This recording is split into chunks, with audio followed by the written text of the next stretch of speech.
Desafíos matemáticos. Antes de comenzar, quiero invitarte a que visites nuestro blog, donde podrás encontrar los resúmenes escritos. El link está en la descripción. Buen día, este es el resumen de las actividades Aprende en Casa del 18 de mayo para quinto grado. Comenzamos con matemáticas. El tema es el problema de Tom. Analizará los datos que contiene una gráfica de barras e interpretará la información presentada para responder preguntas al respecto. Tom nos cuenta que está desesperado, puede ser el cumpleaños de su mejor amigo Miguel, pero no decide qué regalarle. Podría ser un carrito de madera, un trompo o una playerita. Entre todos vamos a decidir. Propongo lo siguiente, hacer una gráfica, y eso va a servir a Tom para ayudarle a tomar una buena decisión. Tomaremos en cuenta las opiniones para hacer medible y viable lo que vamos a representar para tomar la decisión.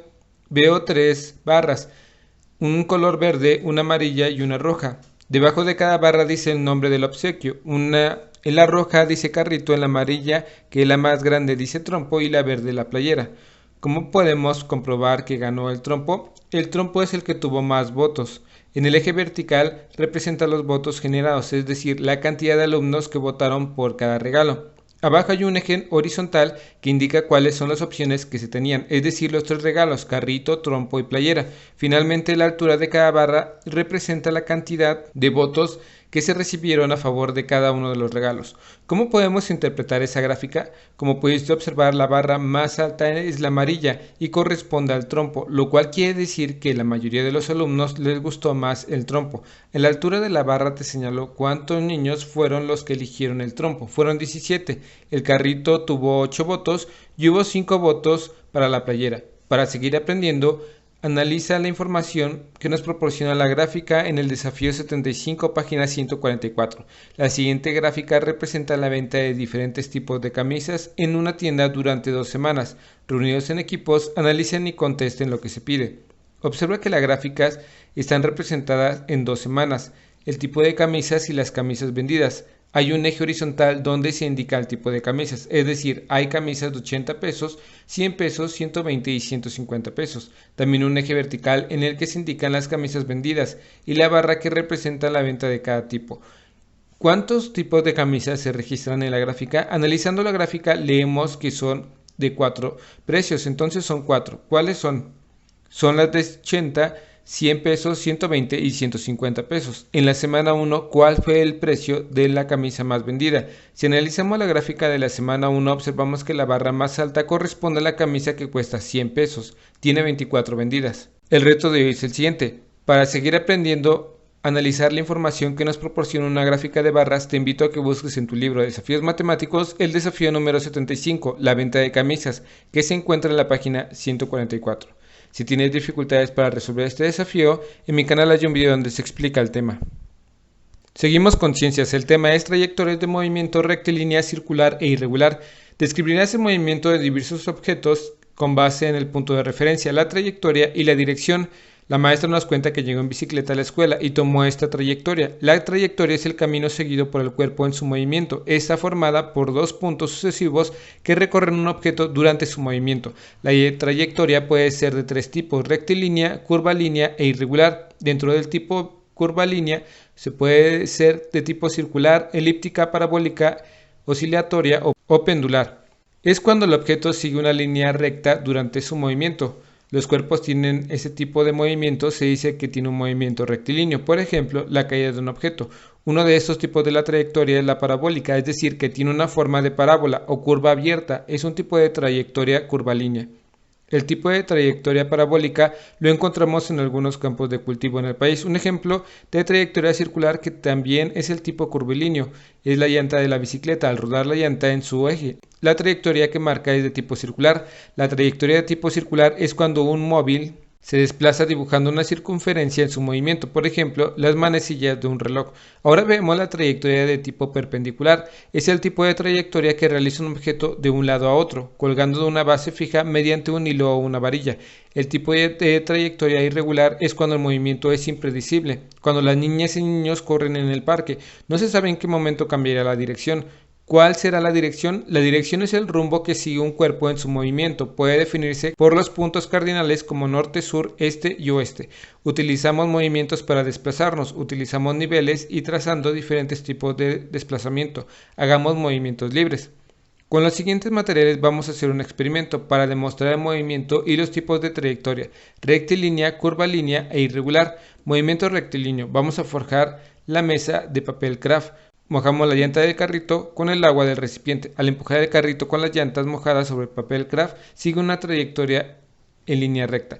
La trayectoria curvilínea es del tipo circular. Toma una cuerda que atraviesa la pelota de tal manera que la pelota quede colgando y realiza un movimiento circular para que la pelota gire. La trayectoria pendular: si tomo la cuerda, la dejo suspendida de abajo, le doy un pequeño impulso. Vemos que la trayectoria que sigue es pendular. Movimiento irregular: como lo vimos en la clase anterior, cuando el movimiento de un cuerpo es impredecible, la trayectoria lo es, por lo que el resultado es irregular o errática. Por ejemplo, el vuelo de la mosca o de una mariposa.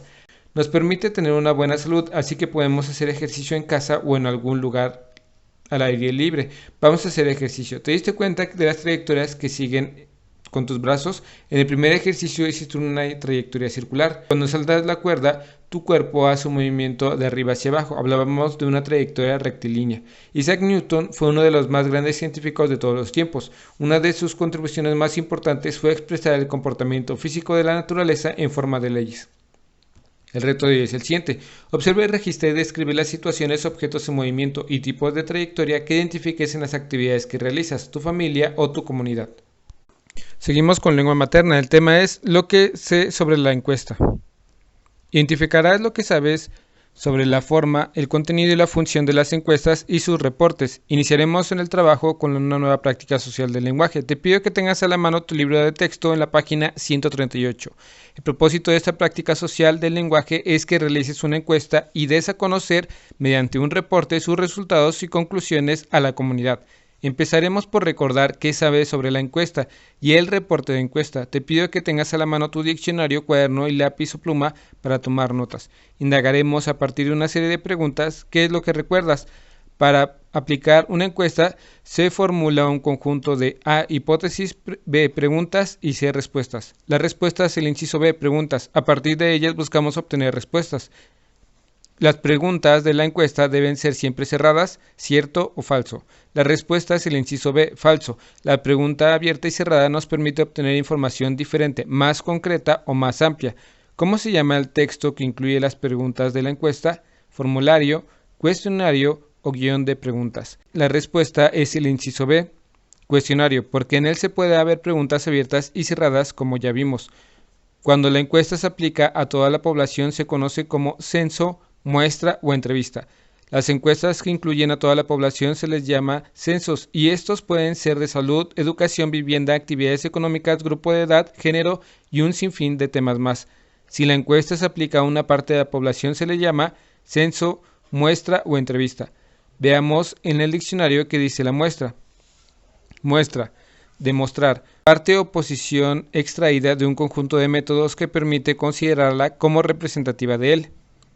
¿En qué casos resulta útil aplicar una encuesta? Conocer la opinión de un experto sobre COVID-19, identificar las características de una dieta de niñas y adolescentes o conocer qué piensan las personas sobre la discriminación. La respuesta es el inciso B y C, porque la encuesta está pensada para obtener información de un grupo de personas. El reporte de encuesta tiene el propósito de mostrar los resultados del indagado, encontrar las semejanzas y diferencias entre los encuestados, identificar los pensamientos, acciones o creencias dominantes. La respuesta es el inciso A, mostrar los resultados de lo indagado. ¿Qué recursos gráficos ayudan a presentar los resultados en el reporte de la encuesta? Fotografías, ilustraciones o gráficas. La respuesta es el inciso C, gráficas. Las gráficas son las más adecuadas porque nos permiten ver en una imagen los datos obtenidos de la encuesta en cantidad o porcentajes. Seguimos con historia. El tema es En busca de la identidad nacional. Conocerá la literatura, la pintura y el cine como manifestación cultural de una nueva época que buscó definir la identidad mexicana. El país daba señales de desarrollo porque su población y su producción crecían, aunque también crecía la desigualdad tanto en el campo como en la ciudad. Durante los siglos XX, la plena consolidación de varias naciones hispanoamericanas hizo surgir en ellas una pregunta: ¿existe o en qué consiste la identidad nacional?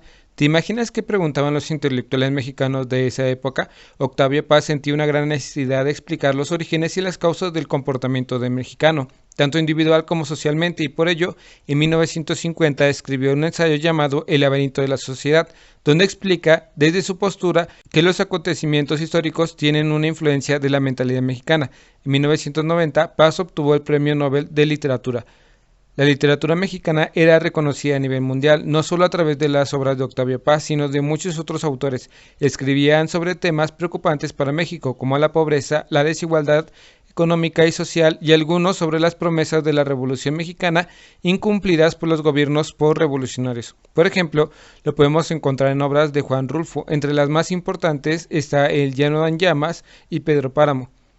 También había mujeres escritoras que tuvieron una participación destacada en esta época. Un ejemplo de ellas es Elena Garro, quien fue guionista, periodista y novelista. Además incursionó en otras disciplinas artísticas como la danza y el teatro.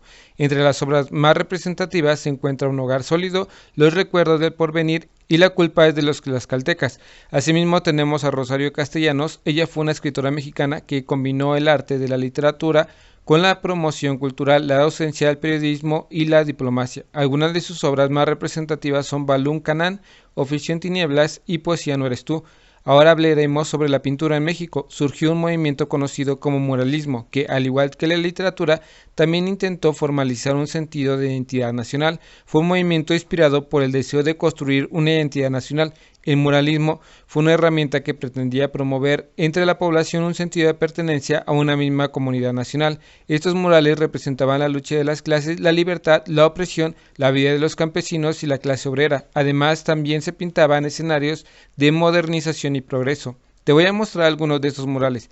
Este fue uno pintado por uno de los grandes representantes del muralismo mexicano, David Alfaro Siqueiros. Esta obra se llama Retrato de la burguesía. Esta otra es de José Clemente Orozco, otro gran representante del muralismo mexicano, y se titula Maternidad. Esta obra es del mural que pintó Diego Rivera, otro de los más célebres representantes de este movimiento. Se llama El hombre controlador del universo. Vamos a hablar del cine como otra manifestación cultural.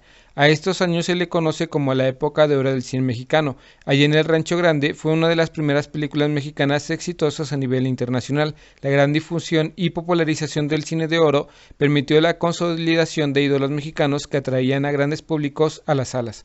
El reto de hoy es el siguiente. Te invito a que investigues si en tu localidad existe algún mural como los que vimos en la clase, o si en tu localidad fue grabada alguna de las películas de la época de oro del cine mexicano, o también si alguno de los escritores o escritoras que hoy conocimos nacieron en tu entidad. Créanme que las respuestas podrán sorprender. Espero que este video te ayude un poco. Si conoces a alguien que le pueda ayudar a este video, comparte, dale like y suscríbete. Saludos.